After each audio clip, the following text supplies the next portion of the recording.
بسم اللہ الرحمن الرحیم۔ مطلب فی نسخ المبسوط و شروحہ،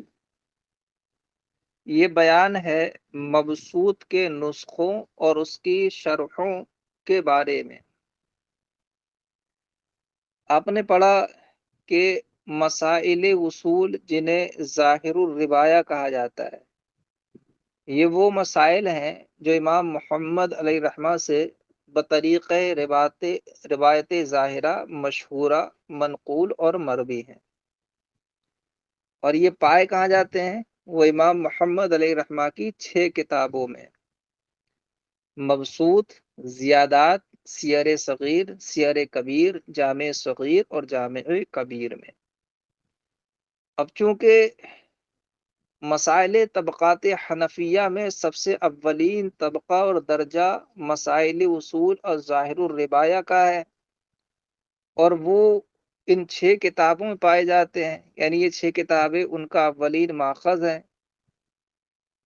تو مصنف علیہ رحمہ ان کتابوں کی عظمت شان اور اہمیت اور افادیت کے پیش نظر ان 6 کتابوں میں سے ہر ایک کا مختصر تعارف پیش کریں گے، ہر ایک پر مختصر تبصرہ کریں گے، نسخوں کے بارے میں، ان کی شروحات کے بارے میں۔ تو سب سے پہلے مصنف علیہ رحمہ مبسوط کا ذکر شروع کرتے ہیں، تو مبسوط کے نسخے بیان کیے اور اس کی شروحات کا ذکر کیا ہے۔ پہلے طریقہ کار یہ ہوتا تھا کہ شیخ از خود اپنے قلم سے کوئی کتاب اگر لکھتے تو اپنے شاگردوں کے حوالے کر دیتے، شاگرد اپنے اپنے پاس اس کتاب کو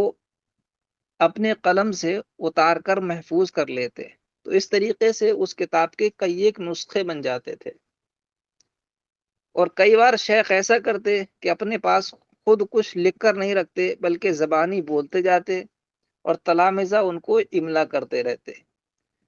جب استاذ اس کتاب کے جملہ مضامین جو ان کے ذہن میں تھے وہ سب املا کرا چکتے، تو جتنے ان کے شاگرد ہوتے جنہوں نے لکھا ہوتا اتنے نسخے اس کتاب کے مارے سے وجود میں آ جاتے۔ یہ طریقہ ہوتا تھا پہلے کتاب لکھنے یا نسخے تیار کرانے کا۔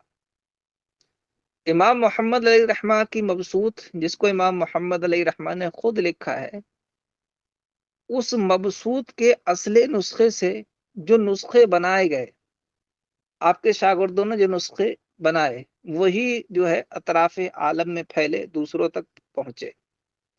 تو مبسوط کے جو نسخے مشہور ہوئے، آپ کے تلامذہ کی تحریر جو مشہور ہوئی، ان میں بہت سارے تھے، لیکن ان جو سب سے مشہور اور سب سے ظاہر نسخہ جو مبسوط کا ہے وہ ہے جسے ابو سلیمان زوج جانی نے امام محمد علیہ رحمہ کے مبسوط والے نسخے سے نقل کیا ہے، وہ سب سے ظاہر اور مشہور ہے۔ اس کے علاوہ اور بھی آپ کے تلامذہ نے نسخے وغیرہ لکھے اور وہ پھیلے، لیکن جو مقبولیت، جو غلبہ اور جو شہرت امام ابو سلیمان زوج جانی کے نسخوں کو ملی وہ کسی اور کو نہیں ملی۔ اب یہ کہ جب بھی کوئی اہم متن، کوئی اہم مواد سامنے آتا ہے تو علماء اس کی شروحات لکھنا شروع کر دیتے ہیں۔ آج بھی یہ دور ہے اور پہلے کچھ زیادہ تھا۔ آج شروحات لکھی جاتی ہیں چیز کو بہت آسان کرنے کے لیے، پہلے شروعات لکھی جاتی تھی اجمال کی مزید تفصیل کرنے کے لیے۔ اب آپ دیکھتے ہیں نا اردو شرح کو، تو جو کچھ ہے نا اسی کو وہ سمجھانے اور تفہیم کی جہت غالب رکھتے ہیں شرح میں، لیکن پہلے کی شروحات میں جو جہت غالب ہے وہ اجمال کی تفصیل ہے نا۔ اسی اجمال کی تفصیل کرتے کرتے پرانی شروحات میں کچھ شرح وہ ہیں جو متن سے زیادہ بھاری ہو گئے ہیں، جیسے کہ ملا حسن کا متن سلم العلوم ہے۔ سلم العلوم متن ہے قاضی محب اللہ بہاری علیہ رحمہ کا، اس متن سے زیادہ بھاری اس کی شرح ہو گئی ہیں، ملا مبارک ہو یا ملا حسن ہو، ہے نا۔ اسی طرح مسلم الثبوت، یہ متن ہے اصول فقہ میں، اس کی شرح لکھی علامہ عبدالعلی سرنگی محلی علیہ الرحمن، جن کو بحر العلوم کہا جاتا ہے، فواتح الرحمود کے نام سے۔ فواتح الرحمود یہ ایسی شرح ہے جو مسلم الثبوت جو متن ہے نا اس سے زیادہ بھاری ہو گئی ہے، تو چونکہ ان کا جو نظریہ رہتا تھا وہ اس اجمال کی تفسیر اور اس میں مزید علمی پارے لے کر آنا،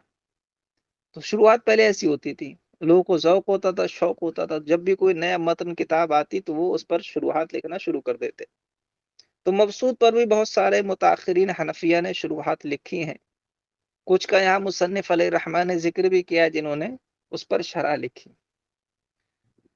اب جو شروحات انہوں نے لکھی تھی، بعد کے فقہا نے ان کو ہی مبسوط کہنا شروع کر دیا،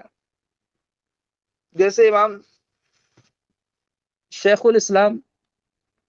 بکر جن کو خوارزادہ کہتے ہیں، انہوں نے مبسوط کی شرح لکھی تھی، لوگوں نے اسی کو مبسوط کبیر کہنا شروع کر دیا۔ اب جب مبسوط کبیر اس کو بولا جاتا ہے تو ایک عام انسان جس کے ذہن میں پہلے سے یہ بات نہیں ہے، وہ جیسی مبسوط کبیر کا نام سنے گا، بڑی مبسوط، تو اس کا ذہن فوراً جائے گا امام محمد علیہ رحمہ کی مبسوط کی جانب، کہ شاید متکلم امام محمد علیہ رحمہ کی مبسوط کا ذکر کر رہا ہے، اس کو کبیر کا اس میں ٹائٹل لگا دیا۔ اسی طرح امام شمس الائمہ حلوانی نے جو شرح لکھی ان کو بھی لوگوں نے مبسوط کہنا شروع کر دیا۔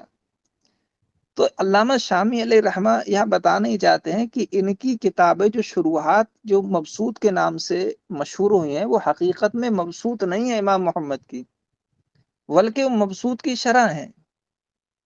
مبسوط کی وہ شرح ہے، شرح جن کو ان حضرات نے متن کے ساتھ ملا کر لکھا ہے۔ ایسے ہی جیسے کہ جامع صغیر کی جن حضرات نے شرح کی ہے، امام قاضی خان وغیرہ نے، تو انہوں نے جامع صغیر کو اس کے متن کو اپنی شرح میں ایسا خلط ملط کر دیا ہے کہ لوگ اسی کو جامع صغیر کہنے لگے۔ بات کے فقہا نے کہیں کہیں لکھ بھی دیا ہے ذکرہ قاضی خان فی جامع صغیر، کہ قاضی خان نے اس کو جامع صغیر میں ذکر کیا، حالانکہ جامع صغیر تو امام محمد علیہ رحمہ کی کتاب ہے، لیکن وہ قاضی خان علیہ رحمہ کی جو شرح تھی اسی کو جامع صغیر کہنے لگے۔ کیوں؟ اس لیے کہ جامع صغیر کا جو متن تھا نا اس کے ساتھ خلط کر دیا انہوں نے اپنی شرح کو، ایسا مخلوط کر دیا ہے کہ لوگوں نے اسی کو جامع صغیر کہنا شروع کر دیا ہے نا۔ تو بتانا ہی چاہ رہے ہیں کہ جو بعد میں جن حضرات نے مبسوط کی شرح کی ہے وہ حقیقت میں شرح ہی ہیں، بس انہوں نے مخلوط کر کے لکھ دیا، اسی لوگ ان کو بھی مبسوط کہنے لگے۔ ٹھیک ہے، ایسے ہی جیسے کہ جامع صغیر کی شرح امام قاضی خان نے کی مخلوط انداز میں، تو امام قاضی خان کی شرح ہی کو لوگوں نے جامع صغیر کہنا شروع کر دیا، حالانکہ جامع صغیر نہیں ہے وہ، جامع صغیر اس کا متن ہے جو امام محمد علیہ رحمہ کی کتاب ہے۔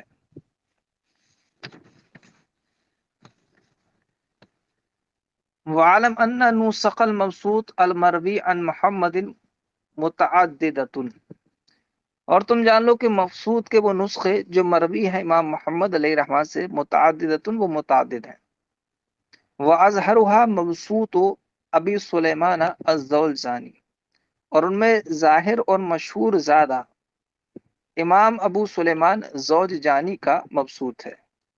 وشرح المبسوط جماعت من المتاخرین، اور مبسوط کی متاخرین فقہا کی ایک جماعت نے شرح کی،